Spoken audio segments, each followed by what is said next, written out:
hariho imwe mu yavuze Yohana mu cete ciwe yanditse kigira kabiri igice cya mbere umurongo w'indwi kugira ngo tubimenye, kuko abayobeza benshi baserutse bakaja mu isi batemera ko Yesu Kristo yaje afise umubiri.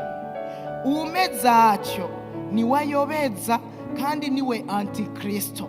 Abatemera ko Yesu Kristo yaje afise umubiri, utwo tuntu dukwiye kutumenya ugira tuze turumviriza abantu mbega bavuga gute, Kristo bamuvuga gute. Wumvise uko amuvuga niwe uzomenya tuti uyu muntu n'umu antikristo cyangwa n'uwa Kristo. Haleluya. Mu cete cya mbere naho igice cya kane umurongo wa kabiri n'uwa gatatu havuga ngo aba arico kibamenyesha mwemu w'Imana. Imwemu yose yatura ko Yesu Kristo yaje afise umubiri iba yavuye ku Mana, kandi imwemu yose itatura Yesu Kristo ityo niba yavuye ku Mana, kandi iyo mwemu iba ari ya antikristo. Iyo mwumvise kwizoza kandi n'ubu iramaze gushika mu isi, bisaba ko tuba maso twumviriza abantu mbega bavuga gute Kristo, bamuvuga gute.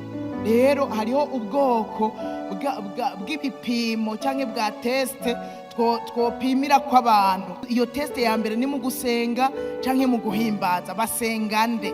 Bahimbaza nde? Bahimbaza Kristo, basenga Kristo.